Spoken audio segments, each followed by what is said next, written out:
Good afternoon, students. Welcome to my channel Social Science Classes, and we are just following the chapter number 3 Nationalism in India for standard 10, and the stream is History NCERT book. So, in last video, we were discussing about how Mahatma Gandhi withdrawn the non-cooperation movement in 1922, and after 1922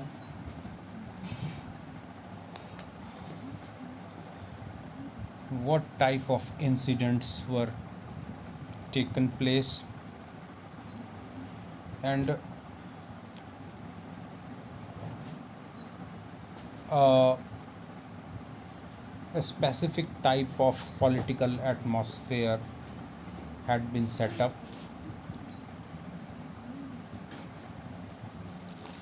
आपकी NCERT book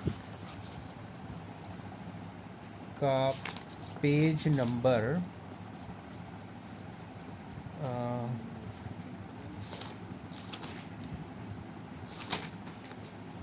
बच्चों page number 62 हम लोग follow कर रहे थे।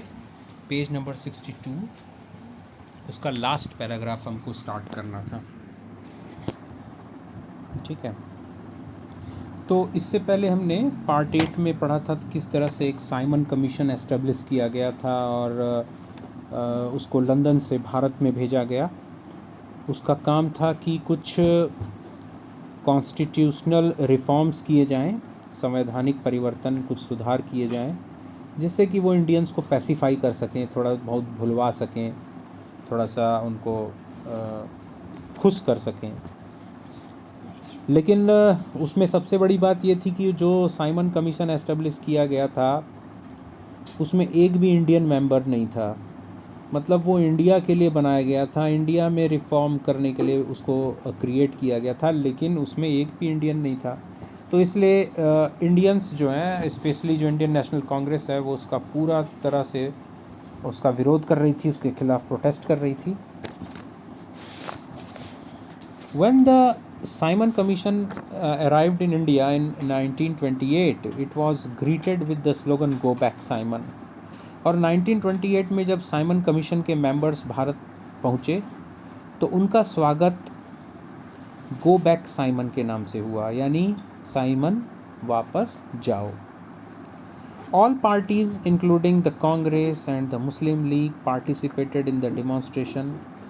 लगभग सभी राजनीतिक संगठनों ने साइमन कमीशन के खिलाफ प्रदर्शनों में भाग लिया, जिनमें कि मेन थी इंडियन नेशनल कांग्रेस और Muslim League. In an effort to win them over,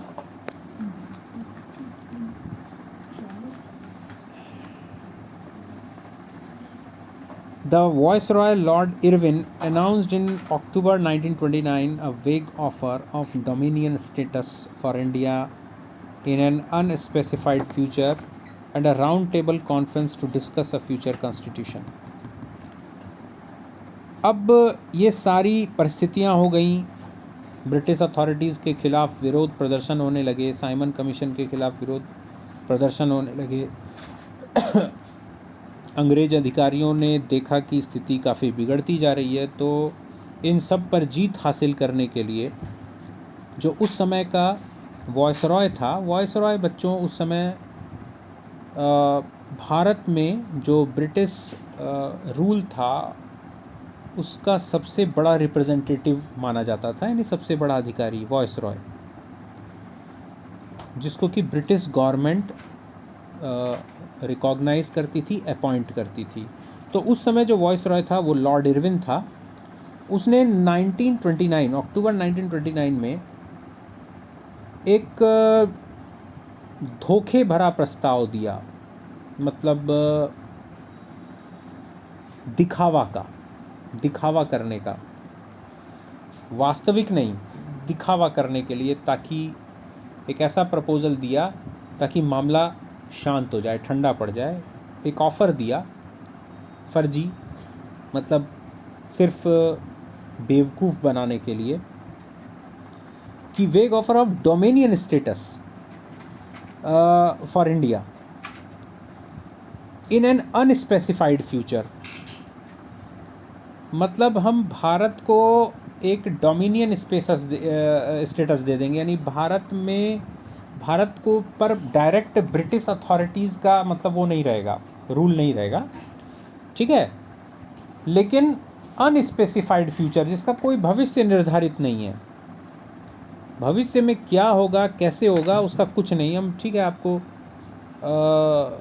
एक तरह की डोमिनियन स्टेटस का मतलब होता है कि आप अपने निर्णय खुद लीजिए, है ना। लेकिन अनस्पेसिफाइड फ्यूचर, यानी भविष्य में ये स्टेटस आपका हम रहने देंगे या फिर वापस ले लेंगे, वापस हम अपने अंडर में ले लेंगे सारे जो नियम कानून या रूल्स हैं या आपका जो एडमिनिस्ट्रेटिव है सिस्टम है, सब कोई निश्चित नहीं, ठीक है। और एक जो दूसरा उसने ऑफ़र दिया वो था round table conference to discuss a future constitution, यानी भारत का भविष्य में जो कैसा संविधान होगा उसके लिए एक कॉन्फ्रेंस की प्रस्ताव दिया कि आइए हमारे साथ बात करिए, टेबल टॉक करिए। टेबल टॉक यानी एक टेबल बड़ी सी रहेगी, चारों तरफ कुर्सियां लगी रहेंगी, हम भी बैठें आप भी बैठें और हम लोग मिलकर बातचीत करें भारत के नए संविधान, भविष्य में जो संविधान है उसके लिए, कि कैसे संविधान बनाया जाएगा, क्या बनाया जाएगा, ठीक है। लेकिन ये सिर्फ और सिर्फ एक धोखे भरा प्रस्ताव था। This did not satisfy the Congress leaders. The radicals within the Congress led by Jawaharlal Nehru and Subhash Chandra Bose became more assertive. लेकिन उसके इस प्रस्ताव ने कांग्रेस को बिल्कुल भी संतुष्ट नहीं किया, और कांग्रेस में कुछ जो युवा और गर्म मिजाज के नेता थे, जैसे जवाहरलाल नेहरू और सुभाष चंद्र बोस जैसे नेता, वो और मुखर हो गए, बिकम मोर असर्टिव। मुखर यानी और जोर जोर से विरोध करने लगे, बोलने लगे। The liberals and the moderates who were proposing a constitutional system with in the framework of British dominion gradually lost their influence. और कांग्रेस में कुछ उदारवादी नरम दल वाले नेता थे पुराने, वो शुरू से ये मानते आ रहे थे कि चलो अंग्रेज़ों, तुम लोग राज कर रहे हो तो राज करो, तुम्हारा ही चलेगा, ठीक है। लेकिन हमको जैसे अपना एक कॉन्स्टिट्यूशन, एक संविधान बनाने दो, हमको राज करने दो, लेकिन मतलब ऊपर से हमको देखते रहो, सुपरवाइज़ करते रहो, ऊपर से हमको सुपरवाइज़ करते रहो, देखते रहो, लेकिन तुम लोग रहो मतलब हमको देखने के लिए। मतलब थोड़ा हमको, मतलब जैसे हाथ जोड़ के नहीं मांगते कि ठीक है भैया आप ताकतवर हैं, आप रहिए, हम कोई गलती करें तो हमको पीटने के लिए आपको रहना चाहिए भाई, है ना। हाँ हैं, लेकिन हमको थोड़ा अपने में ही, अपने लोगों में अपना काम करने दीजिए अपने हिसाब से थोड़ा बहुत। लेकिन अब ऐसे नेताओं का प्रभाव धीरे धीरे समाप्त होने लगा। अब जो गर्मपंथी थे, गर्म मिजाज के तेज़ तर्रार जो युवा कांग्रेसी नेता थे, उनका प्रभाव अब ज़्यादा। उन लोगों ने सीधे सीधे बोलना शुरू कर दिया कि अब हमको फुल इंडिपेंडेंस, कंप्लीट इंडिपेंडेंस चाहिए, यानी हम आपको अब देखना नहीं चाहते अपने देश में, आप यहाँ से चले जाइए, हम अपना संविधान भी बना लेंगे, अपनी शासन की व्यवस्था भी कर लेंगे और शासन भी कर लेंगे, आपकी ज़रूरत नहीं है। In December 1929, under the presidency of Jawaharlal Nehru, the Lahore Congress formalized the demand of पूर्ण स्वराज और फुल इंडिपेंडेंस फॉर इंडिया। और इसी के संदर्भ में 1929 को लाहौर सेशन कांग्रेस का, दिसंबर 1929 में कांग्रेस का जो सेशन हुआ, सत्र हुआ, लाहौर में हुआ, रावी नदी के किनारे, और वहाँ पर पूर्ण स्वराज की डिमांड को फॉर्मलाइज किया गया, उसको एक फ्रेमवर्क में एक डिमांड के रूप में स्वीकार कर लिया कांग्रेस ने। कि हम अंग्रेज़ों से अब कंप्लीट इंडिपेंडेंस मांगेंगे, फुल इंडिपेंडेंस मांगेंगे, पूर्ण स्वराज। ठीक है। It was declare that 26 January 1930 would be celebrated as the independence day when people were take a place to struggle for complete independence.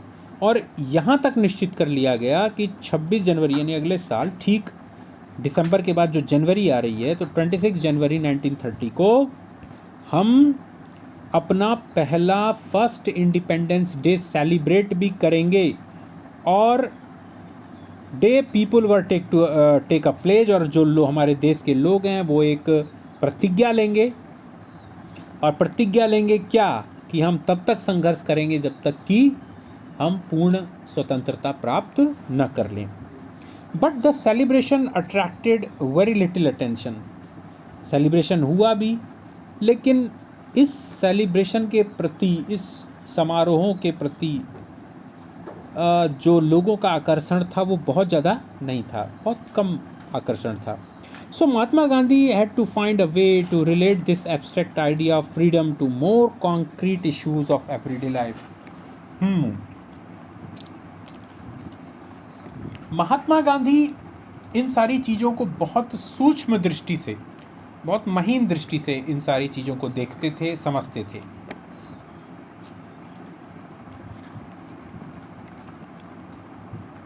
और बच्चों वो एनालाइज भी बहुत अपने तरीके से करते थे।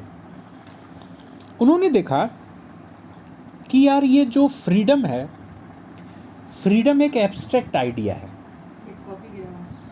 यानी मैंने आपको पिछले चैप्टर में, यानी नेशनलिज्म इन यूरोप में बताया था कि एब्स्ट्रैक्ट आइडिया के बारे में बताया था कि कुछ चीज़ें होती हैं जिनको हम छू नहीं सकते, सिर्फ महसूस कर सकते हैं। तो फ्रीडम भी उन्हीं में से कुछ ऐसी चीज़ है। आज़ादी, इसको हम महसूस कर सकते हैं। उसको फ्रीडम नाम की कोई वस्तु नहीं है जिसको कि हम टच करें और टच करके फील करें, नहीं। हम उसको सिंपली सिर्फ फील कर सकते हैं, उसको हम देख नहीं सकते। तो गांधी जी ने देखा कि यार ये ऐसे, अगर फ्रीडम चाहिए तो ये तो सिर्फ नेताओं तक ये बात रह जाएगी। भारत की जनता अनपढ़ है, पढ़ी लिखी नहीं है। सब लोगों को ये नेशनलिज्म, राष्ट्रीयता, फ्रीडम जैसी चीज़ समझ में नहीं आएगी। तो इसको किसी कॉन्क्रीट फॉर्म में कन्वर्ट करो, किसी पदार्थ के रूप में, किसी मैटर के रूप में, जिसको लोग देख सकें, देख करके महसूस कर सकें। मतलब जो ये सारे इश्यूज़ हैं, इनको एक कॉन्क्रीट फॉर्म में, है ना। और ऐसे कॉन्क्रीट इशू में जो एवरीडे लाइफ को इन्फ्लुएंस करते हो, जो प्रतिदिन के जीवन, दैनिक जीवन को प्रभावित करते हो, प्रत्येक नागरिक के दैनिक जीवन के जो मामले होते हैं, जो चीज़ें होती हैं, उनसे कोरिलेट करो। तो जब हर व्यक्ति प्रतिदिन अपने दैनिक जीवन में उन चीज़ों को देखेगा, महसूस करेगा, तो उसको समझ में आएगा कि नहीं, आज़ादी या राष्ट्रीयता क्या होती है। ठीक है। The salt march and the civil disobedience movement. ठीक है बच्चों,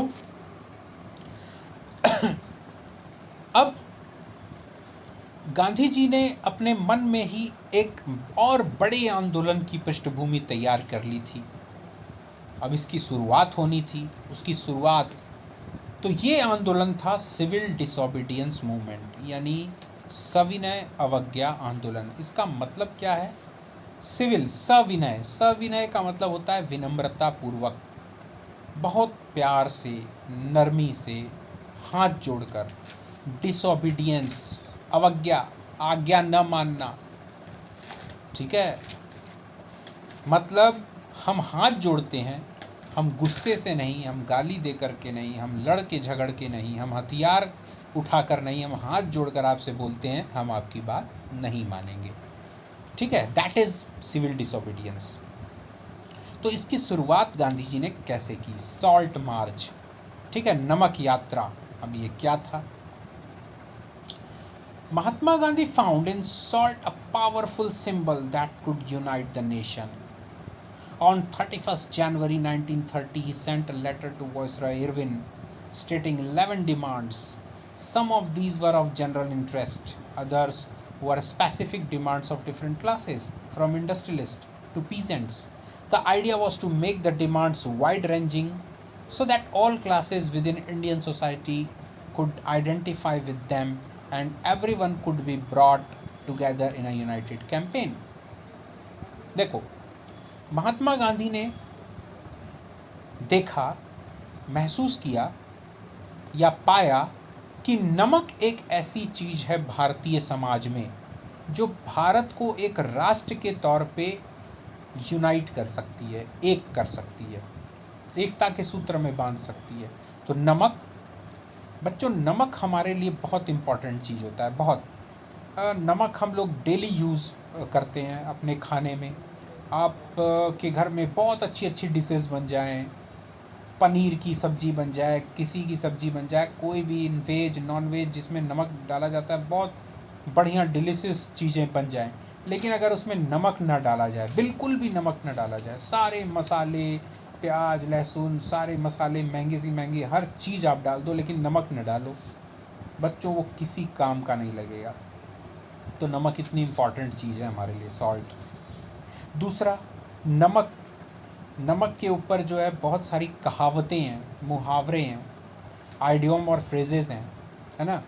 बहुत सारी लोकोक्तियाँ हैं, जैसे मैंने तुम्हारा नमक खाया है इसलिए मैं तुम्हारे प्रति वफादार रहूँगा। मतलब एक तरह जैसे नमक खाना एक बहुत बड़ा मुहावरा है। मतलब मैंने आपका नमक खाया, मतलब अगर मैंने आपका नमक खा लिया, कहने का मतलब तो मैं आपसे गद्दारी नहीं कर सकता। इस तरह की बहुत सारी चीज़ें, यानी नमक जो है हमारे मतलब हमारी आस्था का प्रतीक, मतलब उसके साथ एक स्पिरिचुअलिटी जुड़ी हुई है। तो गांधी जी ने देखा कि यार ये तो बहुत शक्तिशाली मीडियम है पूरे देश को एक करने का। अब आगे देखते हैं कि कैसे, है ना। उन्होंने 31 जनवरी 1930 को महात्मा गांधी ने एक लेटर लिखा, एक ओपन लेटर लिखा वॉयसरॉय इरविन को, और उसमें 11 डिमांड्स, अपनी 11 मांगें लिखी कि ये 11 बातें आप हमारी मानिए। कुछ तो सामान्य डिमांड थी, सामान्य हित वाली मांगें थी, डिमांड्स थी, और कुछ स्पेसिफिक डिमांड्स थी जो अलग अलग सामाजिक समूहों के इंटरेस्ट की थी। जैसे कुछ डिमांड्स जो हैं वो भारत के इंडस्ट्रियलिस्ट के लिए थी, और कुछ वर्कर्स के लिए थी, कुछ पीजेंट्स के लिए थी। मतलब गांधी जी ने बहुत ही बुद्धिमत्तापूर्ण तरीके से, विवेकपूर्ण तरीके से अपनी जो 11 मांगें रखी थी उसमें उन्होंने भारत के हर वर्ग को समेटा था, ताकि हर व्यक्ति, चाहे वो किसान हो, मजदूर हो, नौकरी पेशा हो, उद्योगपति हो, अमीर हो, गरीब हो, हर व्यक्ति महसूस करे कि नहीं, कांग्रेस, इंडियन नेशनल कांग्रेस या महात्मा गांधी या हमारे जो देश के भारतीय नेता हैं वो सबकी तरक्की चाहते हैं, सबके इंटरेस्ट के प्रति वो अवेयर हैं। इस तरह से उन्होंने डिमांड रखी, वाइड रेंजिंग डिमांड्स, है ना।